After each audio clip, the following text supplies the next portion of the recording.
Has the portrayal of women and minorities improved in the last few years, would you say? Well, at the Gina Davis Institute on Gender Media, we focus on family entertainment. So we're coming out next week with a benchmark study that looks at 10 years predominantly in film. In TV, I think there's been vast improvement in this. In film, family films in particular, not so much. We're still looking at one female lead character for every 2 male characters, one diverse lead character for every 4 white lead characters, and only 1% of lead characters are LGBTIQA or disabled.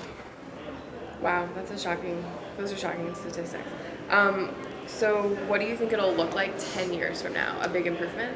Yes, I'm thinking that there will be a big improvement over the next 10 years. Studios in Hollywood are taking this very seriously in terms of on-screen portrayals. We work a lot with studios inside the industry, and I really think we will see a sea of change as far as on-screen reflections of diversity over the next 10 years.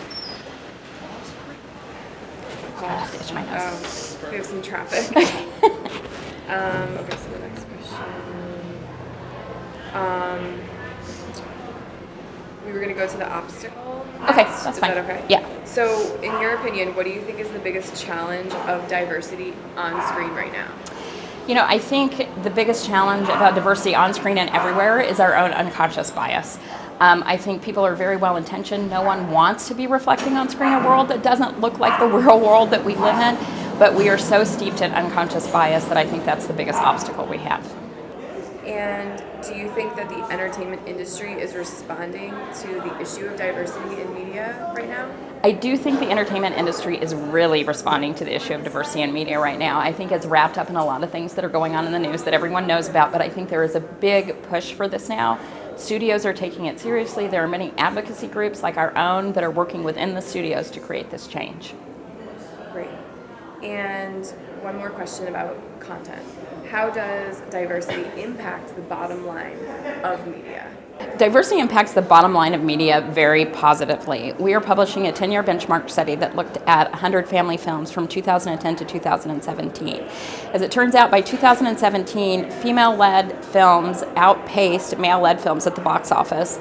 Male-led films were 78 million, female-led films were 81 million, and it's even a greater disparity for diverse leads. So for films with diverse leads, the difference in 2017 was $10 million, from $70 million to $80 million. So it has a very positive impact on the bottom line.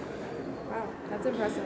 And one more, we know you've never been here before, right. This is your first day at the event, but can you just give us a little something about what you've enjoyed so far from this conference that helps your career, helps you be better at what you do? And also mention you're a first timer. This Yeah. is my first Okay. time at Oh, the yeah, event, yeah. but what I found is, Yeah. we'll just looks like we may have one more. I guess this is the only... Oh, no, you're good. Okay. So far I've really enjoyed this conference. This is the first time I've been here. It's very different from our typical event. One of the things that's different is there are a lot of men in the room. Usually when I present, it's a much more female-driven crowd, but the connections that I'm making here are really the connections we need to make with the people who are controlling media. So it's been a really wonderful opportunity to be here. That's great. Thank you. Is that good? That was perfect. Awesome.